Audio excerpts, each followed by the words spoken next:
in a positive way, the referendum and the Brexit process has had two effects. One, it has woken Britain up to the fact that there is a world beyond Europe, and it's reawakened the interest in the United Kingdom in that world. And I think that this is a great time for Britain to take advantage of that. And you know, this mood of self-induced pessimism that has pervaded a great deal of the commentariat in recent times, and indeed some of the political system, I think is hugely damaging. It's time that we actually took a positive view of where Britain is and what Britain's opportunities could be. Now, you've been very open that Brexit has been your lifelong political mission, although it was quite difficult to talk about it openly in recent decades, but it's your mission.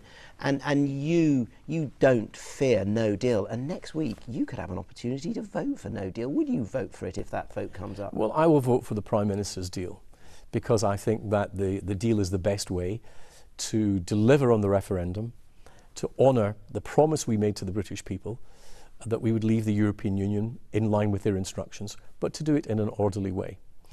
The thing that I fear is that there will be some, and there will be a risk, that we might not deliver Brexit at all. I think in Parliament there are a large number of MPs who don't see it as their primary objective to deliver on the referendum and would want to keep us locked to the European Union. But you as a Brexiteer, how comfortable do you feel that Parliament, including you, voted for the Brady Amendment saying replace the backstop? And the British team went out and looked at the Malthouse Compromise, which was looking at alternative arrangements for the Northern Ireland border. That's gone. Then Geoffrey Cox was looking at a time limit to the Northern Ireland backstop. That's gone. Then he was looking at a UK exit mechanism. That's gone. And all he's looking at now is an arbitration mechanism.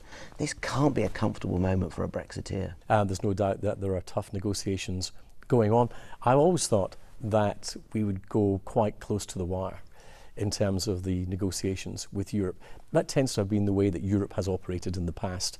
It is not in the advantage of any of our European trading partners that we end up in a no-deal scenario, because it would cause friction in the economy, not least to countries like Ireland or the Netherlands or Belgium or Denmark. You can see why I think there needs to be a concentrating of minds, not on the purity of the European project, but on jobs, prosperity and trade for the real citizens of Europe. Nobody can question your Eurosceptic credentials. So what do you say to what are known often as the purists, the hardliner, the Brexiteers in the European Research Group, who seem to be saying no, no, no to the Prime Minister?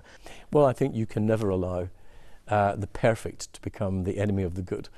Many of us have made compromises throughout this process, and I think that the quicker we can rally behind a common position that shows that we have a united front in terms of how we want to approach the future, the better. Stepping into a world beyond Europe. But first, Britain needs to disentangle itself from its alliance of the last half-century.